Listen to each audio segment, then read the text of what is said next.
Hello, hello, good morning, afternoon, and good evening, wherever you're joining us from. As always, you are now listening to Homegirls Unite. Please do not listen to this podcast whilst cooking, cleaning, or doing any childcare related activities. Sit back and relax. Oh, I am relaxed. It's the most important part.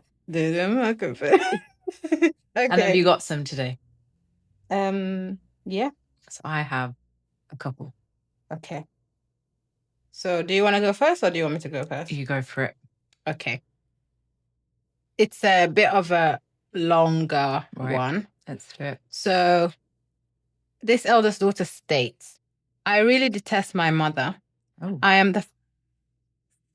just started. Sorry, we're not laughing at the conversation. No, I'm laughing at I Kira. just wasn't ready. She never expected it. Go on. Okay. I really detest my mother. I am the first daughter of a last born mother. And in brackets, she put, how worse could it get? My mother left us when I was 9 and moved to England for a better life. So automatically, I had to take on the role to look after my 2 younger siblings while we lived with my auntie, my mom's sister. My parents were separated, by the way, and our father was never in the picture. He never showed up.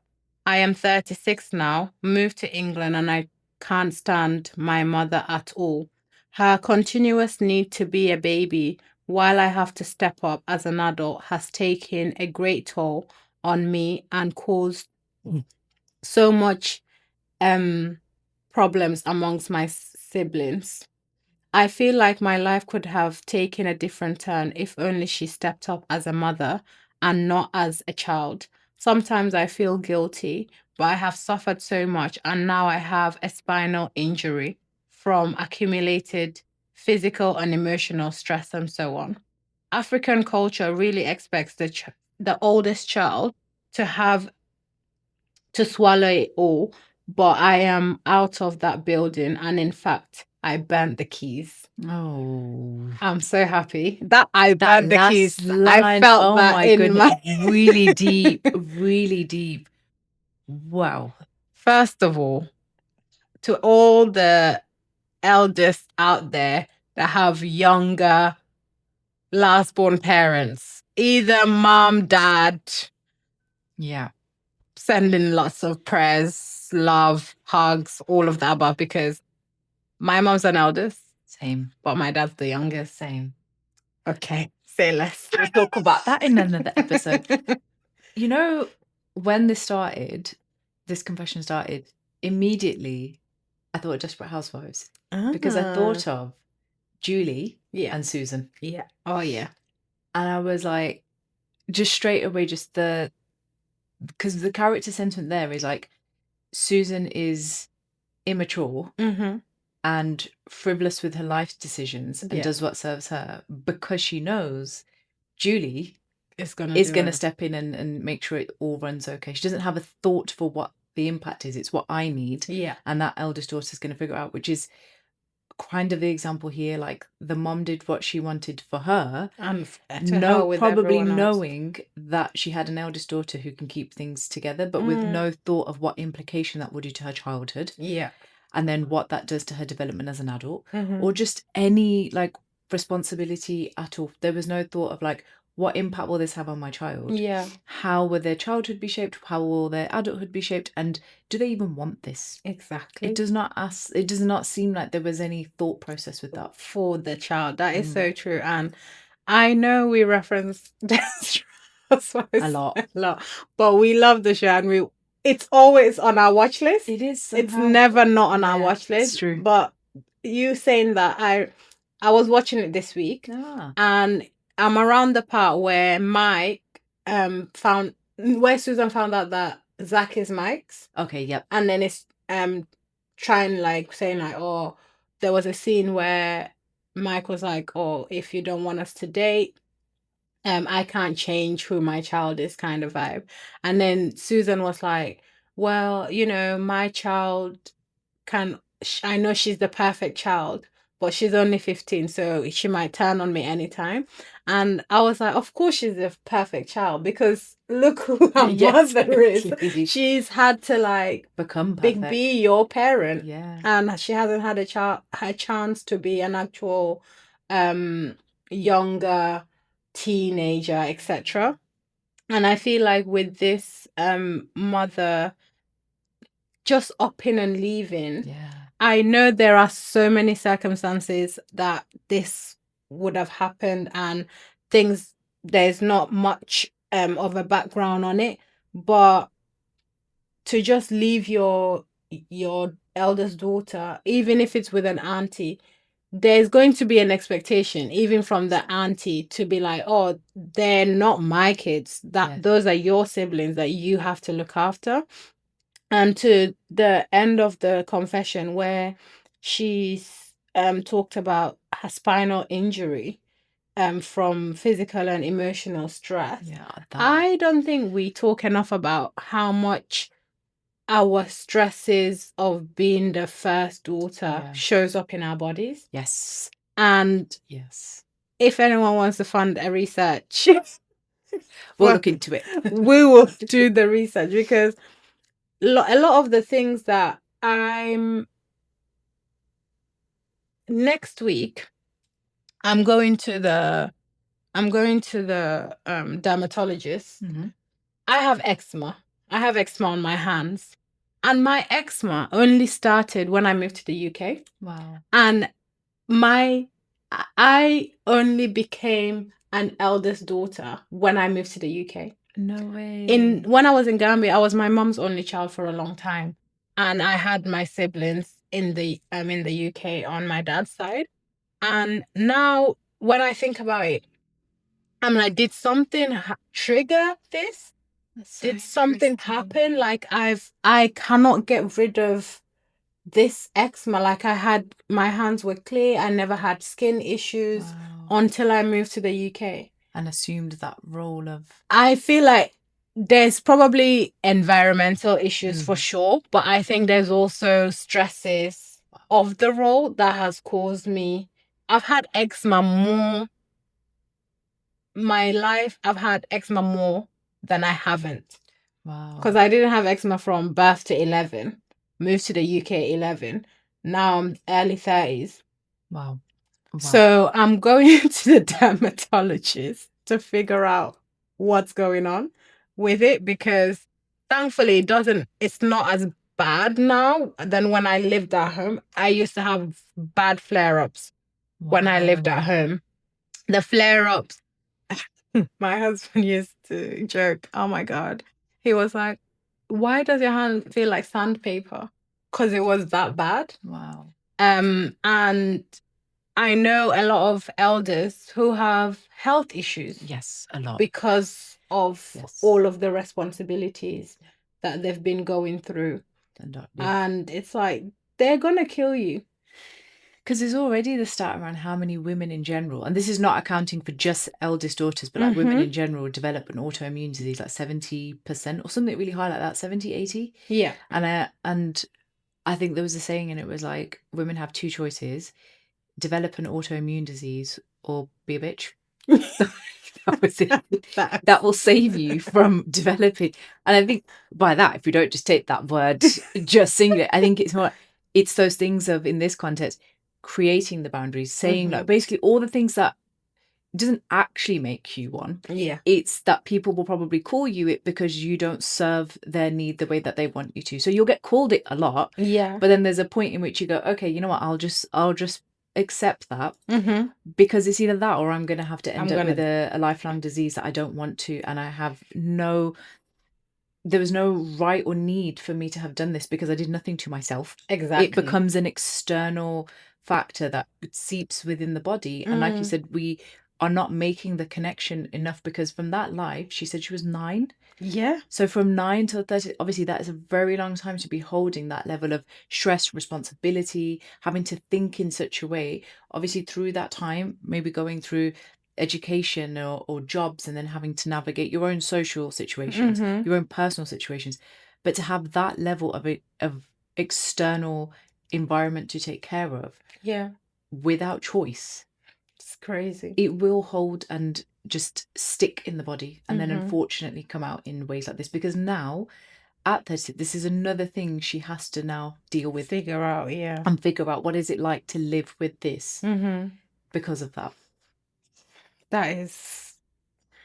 My like, hope in this is how it ended, though, when she said her honestly, she's like, F everyone, I don't care. And that's the thing of the turning point, when you go, you know what, my health Is but this more. is the thing, how do we get to a point where it's not when you develop the health issues that you go, actually, you know what, sod you, I'm gonna finally like choose me. How do we start to implement that earlier on so that we don't get to this? But obviously, like you said, there's differences when you're put in a circumstance, you can't do anything, you have to do it, versus when we have more control over the situation and maybe it's not as extreme, but we can start putting in some sort of boundary lines. Yeah, I agree. I think as soon as we sense these things happening, or sense it in our bodies, I feel like our bodies tell us things before they even happen. Very true. And I think it's important to be like, you know what, you are not doing it for me. You as a family member, I have a family member that every time they called my phone, I used to be so anxious. Wow. Because there was never good news. Okay. It was always something. Right. Either I've done something or someone said I done something. And to the point that I had to block them. I was like, you're not paying my phone bill. Why are you stressing me this much? Yeah. And sometimes you just have to remove that person until you're ready to deal with it.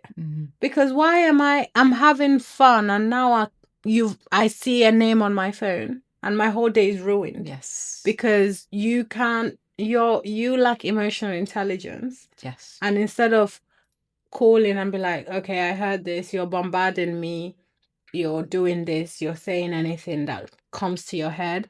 And I think for me, I know a lot of people don't like this, but anyone can get it, even family. I'm sorry, but I think people love to spew family. But it only is one-sided. Yes. It's only me. I'm the only one expected to do this family business. What about you guys? Yes. You guys are not doing what family is supposed to do. Why am I the only one like kissing ass and going above and beyond? Everyone else is just being average. Yes, it's very selective. So I think there's a realization that we have to come to as eldest daughters, to be like, when they say that, when people make us feel like we're being selfish or we're doing things wrong, it's selective because they're intentionally trying to make us feel that way so that they can continue to control us and use us for their benefit. Yeah. I think the sooner that we come to realize those words are just simply not true. Because like you said, if it was, it would work both ways then. Yes. But the fact that it's very one-sided means that there's some sort of manipulation at play. Yeah. And that it can't be true. Everybody calling us this when we decide things for ourselves, it cannot be true. It cannot be true. And I always look at how I now look at my family is how I see my friendships. Because I've gone into it with family because they think I like my friends more. I was like, of course I do. What do you mean? Like they actually treat me well. And when I set a boundary with a friend, they respect it. When they set a boundary, I respect it. Yeah. Why can't you do that as my family member? Why is it that when I set a boundary with you, I'm being selfish, I've changed, I've this? Yes. Do you not think you're the problem here? Yes. Then maybe you need to go and unlearn all your shit before coming to bringing it onto us and then making us feel like we're inadequate. Yes. For actually being normal. That's it. Being made to feel inadequate when you're just being normal. Exactly. You're only asking, and the thing is, eldest usually ask for less than they deserve anyway. So if you're already asking for the bare minimum and it's still being posed to you as a problem, then you are not the problem, they are. Yeah. And I think the sooner that we start to reprogram and say, and we understand other people are the problem. When we're treated like that, you're not the problem. Yeah. When we're treated like that, it's not true. As soon as we start to understand that in our mind, I think we'll start to slowly act differently. Get it, Like yeah. we can put little boundaries in place, because to just think it's true and then put a boundary in place, it's really hard to do. We have to actually believe it first. Yeah. And then we can start to be like, actually, no, I might just block the person that's causing me stress, or I might just speak up and have the conversation with my parents, or I might just, when I'm financially able to, and I've got that independence to move out, I will just no contact people for a little bit. Yeah. We'll have the ability within us to do it, and then to, more importantly, to start healing and taking really good care of ourselves. And I'm just so glad that this confession ended on a positive note, because it started just straight in, and I was like, oh my She's God, like banned the whole house. but like, now she's got to that. I'm like, I'm so happy for you, I'm and so I'm so happy proud for of her. you. Exactly. And I hope you spend the next however many years focused on yourself. Yeah. To hell with everyone. You've given them so much. Now it's time to give yourself that much more, plus a little bit extra. Always a bit extra. Right. Your turn. Right. Do we want... Oh, I've got two.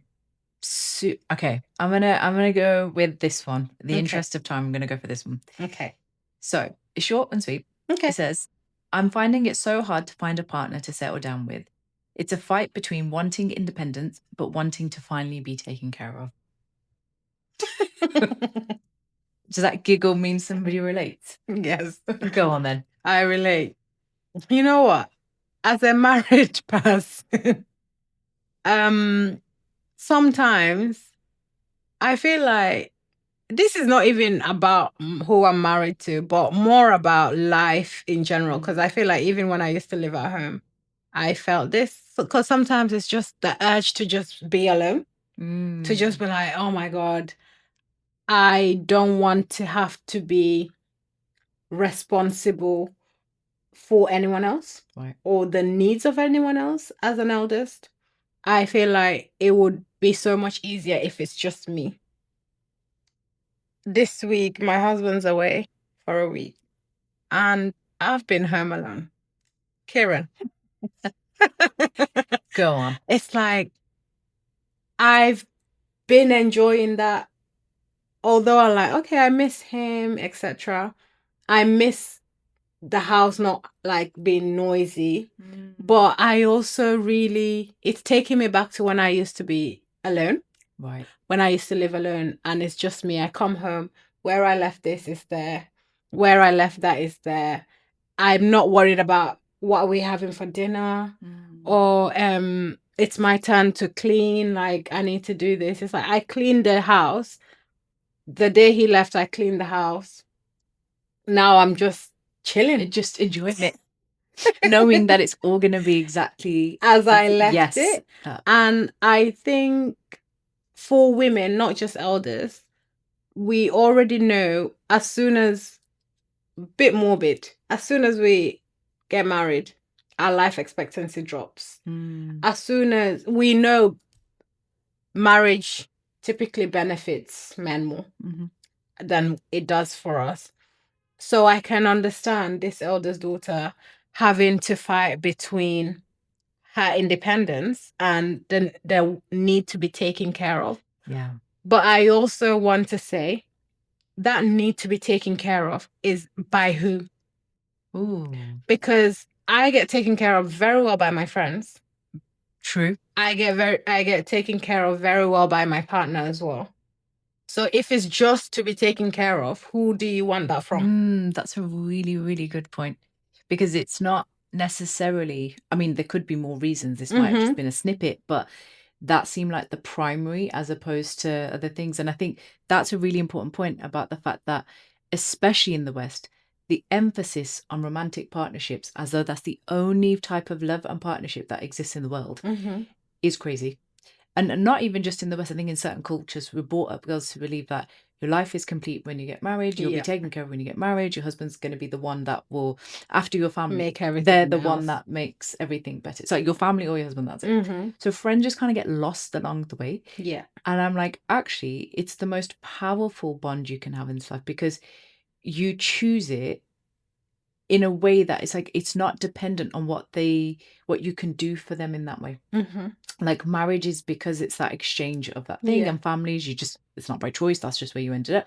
Friends is like exactly by choice, and you can also drop and pick up that ability to do that but still hold on to those partnerships is incredibly strong. And like you said, the right ones mean that you can have all the love and care that you may be looking from elsewhere right there. But I think we don't necessarily pour into friendships in the same way that we do in other areas of life. So I completely get the need for independence, because obviously for eldest, the sense of independence is a big trait of ours. Like you can't restrict the independence.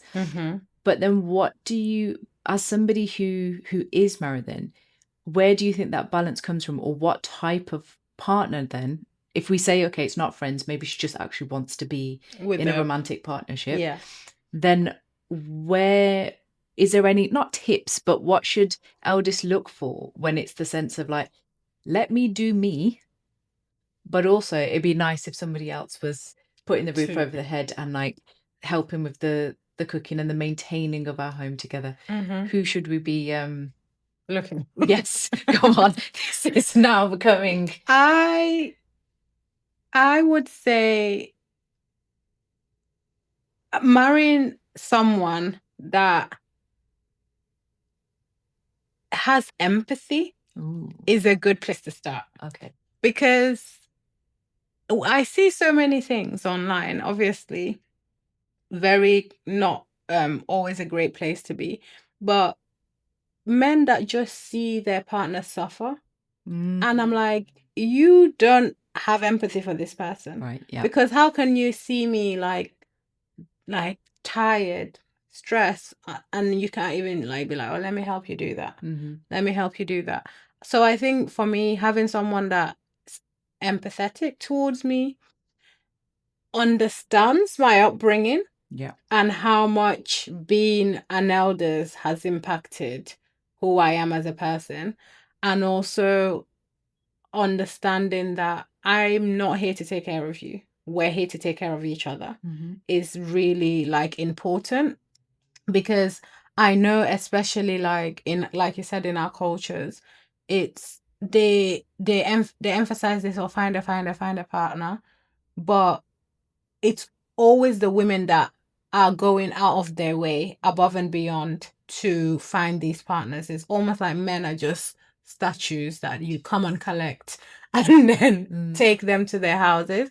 And I think also for me, having a partner that also has his own birth order response. Oh yeah, we've talked about this. Having his own birth order responsibilities made it easier for him to understand me.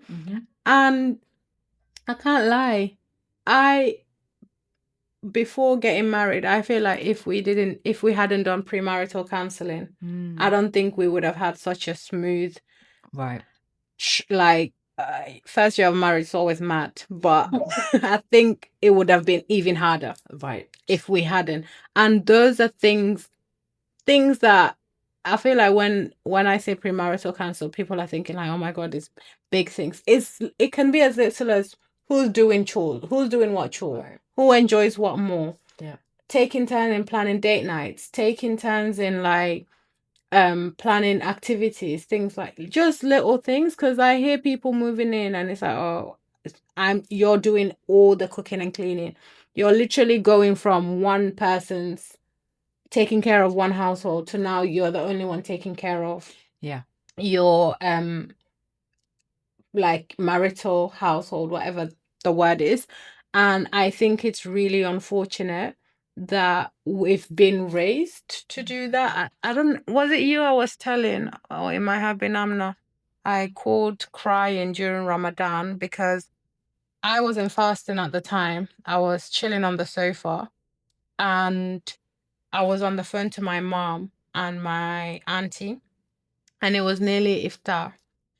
And we were just having cool, and they were like, oh, what are you having for iftar today? I was like, oh, I'm not fasting.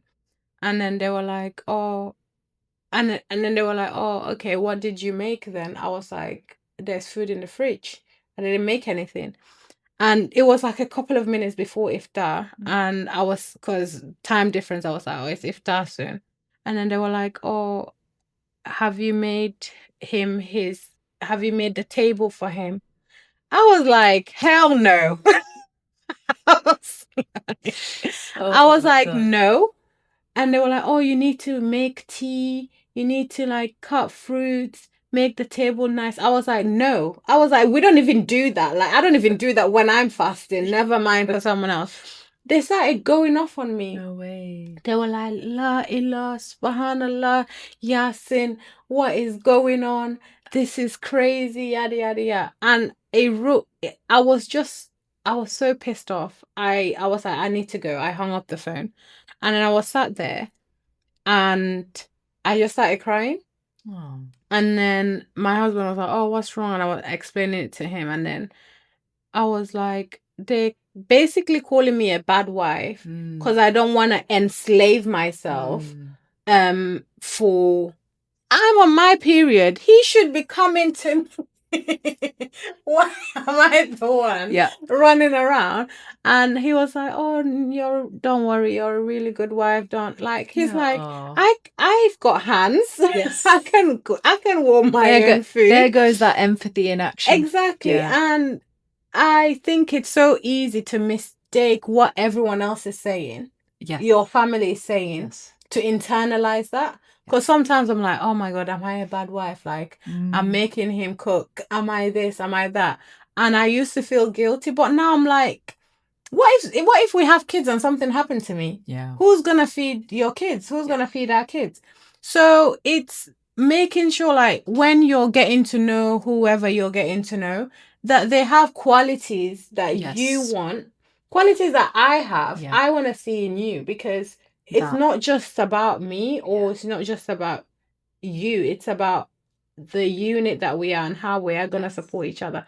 Because if you guys had come to my house and I was on the phone to my mom and auntie, I'm very sure they're not going to be like, how have you made the table for your friends? Yes. Or have you cut fruit for your friends? They might, because hospitality is a big thing, but it's not as serious because you guys are just friends. You wouldn't be judged. You wouldn't be called a bad friend. Exactly. It's that. It's so much easier to be called a bad wife than it is a bad friend. Yeah. Because friendships are not valued. Being called a bad wife it's just, you can get there so much faster than being called a bad friend. Like, it doesn't even come into people's... I'm like, yes, bad wife, that's me. Tick, tick, tick.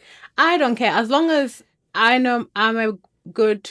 I even hate that term, good wife or good daughter, or... Yeah. Can I just be a human? Can I just be a good person? Good person. That's person. It. And I think for this eldest daughter, like, I just want her to know the experience of finding it hard is very much shared amongst eldest daughters. Like, it is. And I think now, with more, I keep seeing articles and research and all this stuff about, like, women in general are finding it hard to find partners. Like, in men, because of the fact that there's like such a gap where women are advancing like this and men are not, and there's the whole men are advancing downwards. There's a thing of like, is it embarrassing to have a boyfriend? Oh yeah, there's another one that, like, as women, I just saw recently, something about the progression of women is making men not feel needed, but they're struggling to adapt to feeling wanted. They're not doing the adapting bit. So all of these things are at play. So I just want her to know that there is definitely, it's a broad thing right now. There's a thing at the top. And for eldest daughters, it becomes particularly important to really want to find the delicate balance, like she said, where our freedom is very much intact, but finally the burden is not all on us. Yeah. And my only thing to say to that is take your time. It's very much possible. It's very much out there, but it might take more time. And please, whatever you do, don't rush it, because people tell you need to find a partner, you need to settle down, you need to get married. Please do not listen to that advice. You don't. Please do not. As someone who got married at what age did I?